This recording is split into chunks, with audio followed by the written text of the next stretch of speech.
দেশব্যাপী বিএনপি জামাতের সন্ত্রাস ও নৈরাজ্যের প্রতিবাদ ও জামাত শিবির নিষিদ্ধ করার সিদ্ধান্ত গ্রহণ করায় মাননীয় প্রধানমন্ত্রী শেখ হাসিনাকে অভিনন্দন জানিয়ে নোয়াখালী ৪ আসনে ৪ বারের এমপি ও জেলা আওয়ামী লীগের সাবেক সাধারণ সম্পাদক একরামুল করিম চৌধুরীর নেতৃত্বে ঝড় বৃষ্টি উপেক্ষা করে জেলা শহর মাইজদীতে এক বিশাল প্রতিবাদ সমাবেশ অনুষ্ঠিত হয়েছে।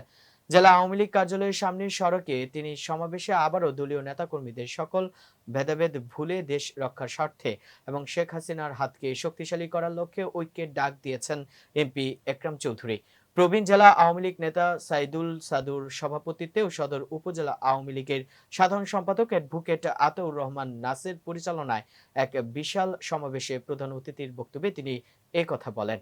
এ সময় তিনি আরো বলেন, ঢাকা সহ দেশব্যাপী বিএনপি জামাত যে নৈরাজ্য সৃষ্টি করেছে এবং রাষ্ট্রীয় সম্পদ ধ্বংস করেছে, আমরা আর বসে থাকতে পারি না। তাদের এই সন্ত্রাস নৈরাজ্যের উচিত জবাব দেওয়া হবে।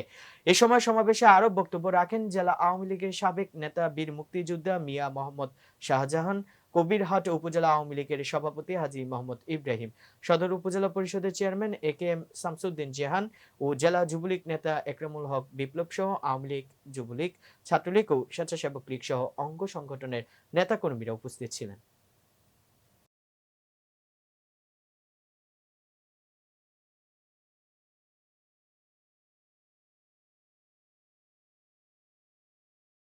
দর্শক, ভিডিওটি ভালো লেগে থাকলে অবশ্যই লাইক, কমেন্ট, শেয়ার করে কাজী টিভি নিউজ 24 এর সাথেই থাকুন এবং সবার আগে সকল আপডেট পেতে ভিজিট করুন www.kaztvnews24.com।